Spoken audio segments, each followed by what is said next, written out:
Si watu wote wanakuchekesaga marafiki yako. Si watu wote mnafaa kukaa na wao waambie waigize inasako. Jina la Bwana libarikiwe. Haleluya.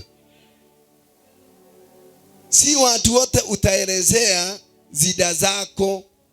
Si watu wote utawaambia ile progress na ile resolution ya hii mwaka. Si watu wote utaenda ukiwaelezea.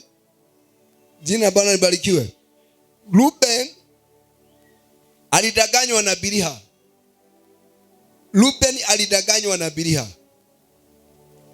Na nimekwambia huyu Biliha alikuwa amezaa.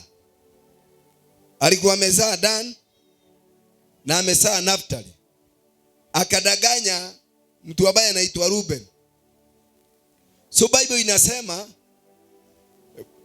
kukajulikana Israel ya kwamba Ruben ameenda kwa kitanda ya baba yake na akafanya unajisi na mke wa baba yake.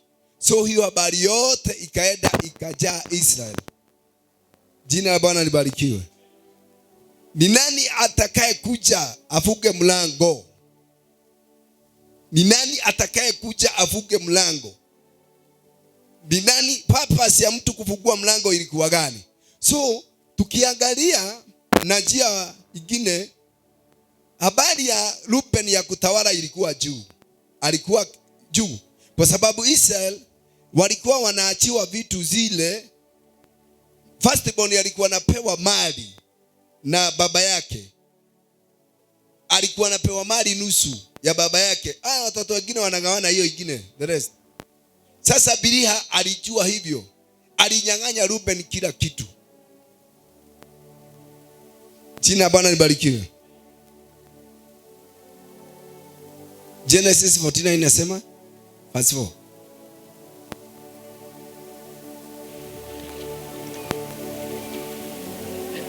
Mwanzo kifungu cha 49 mstari wa 4. Wewe ni kama maji ya mafuriko, lakini hutakuwa wa kwanza tena. Maana ulipanda kitandani mwangu, mimi baba yako. Wewe ulikitia najisi, naam wewe ulikipanda. Wewe ni kama maji ya mafuriko. Jina la Bwana libarikiwe. Sasa ni kumaanisha wewe, yeye ni wa msimu. Juu mafuriko haijagi kila wakati. Yeye ni wa msimu fulani alafu anaisha. Wewe utakaa, hautawahi excel in your life. Hautawahi penya. Ruben hivyo ndivyo anaambiwa na baba, ni kuaga anaaga watoto awabariki. Ndio baadaye akufe atransportiwa apelekwe Canaan kwa ile mate ya Shirad, ile ambaye walikuwa saba ya familia. Jina la Bwana libarikiwe. Wewe ni kama maji ya mafuriko na hautawahi ongezeka na hautawahi kuwa wa kwanza tena. Wewe utakuwa bure kabisa. Utaishi wewe ukingangana.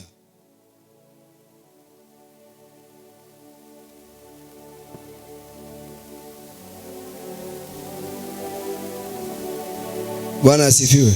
Lazima mpendo ukae chini uliza, hii familia yetu ni nini hasa iliendelea?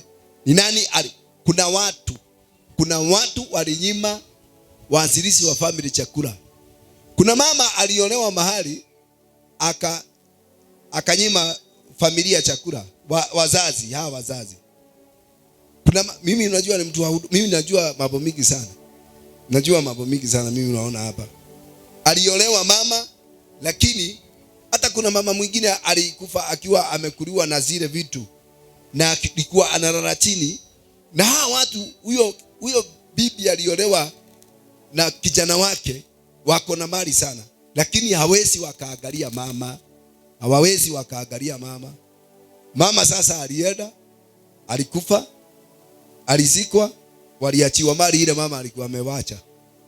Wanaenda mmoja mmoja.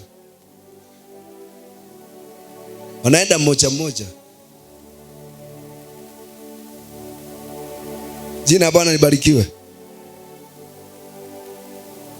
Unajua wamama, nimuelezee, hata kama haupendi hiyo family na uko na watoto wa hiyo boma, kugusa speed, enda na rungia. Mama simwache Jacqueline.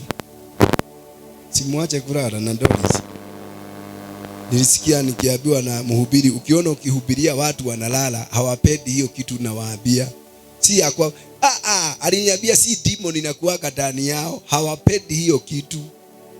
Hiyo kitu ati inaendaga inawagoga wanairudisha. Ninasema wa mama. Jina la Bwana libarikiwe.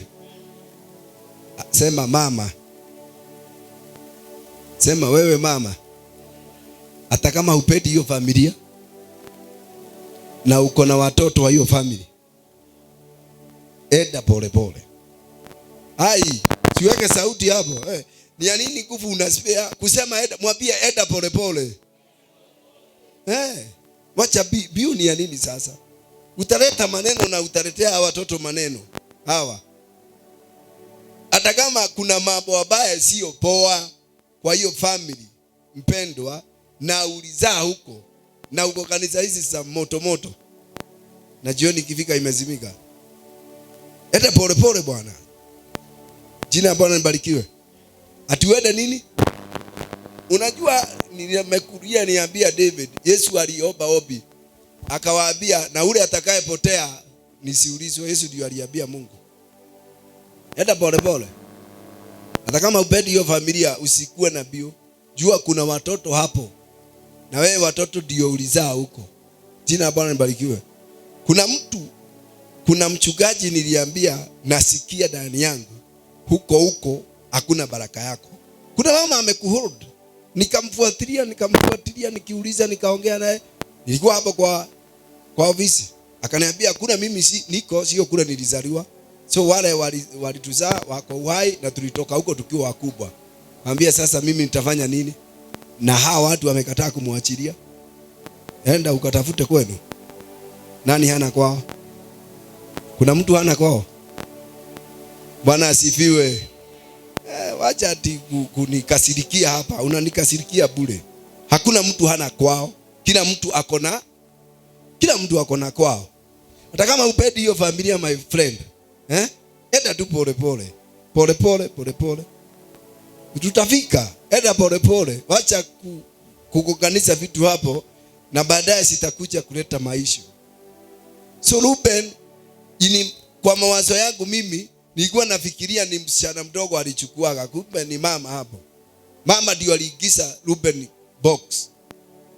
Huyo biliha hiyo. Yeye ndio aliingiza Ruben box. Alimfungulia mlango. Jina la Bwana libarikiwe. Haleluya. Ya mwisho, ni nani atakaye kuja basi atufungulie hii milango? Ilifunguliwa, tutajuaje? Kitu ya kwanza. Bwana asifiwe. Unajua mtu ambaye atafunga milango anakuambiaga ukweli. Mtu atakaye kuja kufunga mlango anakuambiaga ukweli. Bwana asifiwe. Mimi ibada sijui kutoa, nasemanga mimi sijui kutoa. Sitaki kuleta sarakasi hapo. Utaleta sarakasi hapo na hiyo ibada sijui kutoa mimi. Kwa hivyo mimi nisiingizwe kwa zile vitu sijui. Nasema hii mimi sijui.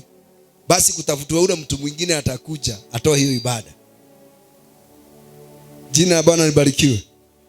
Biblia inasema Deuteronomy chapter 30 mstari wa 6 inasema 30 ama 33. Angalia 30. Mstari wa 6 inasema aje?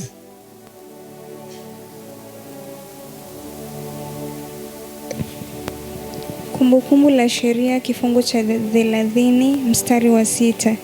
Mwenyezi Mungu wenu atawafanyeni nyinyi na wazawa wenu muwe na moyo wa kutii, ili mumpende yeye kwa moyo wenu wote na roho yenu. 33.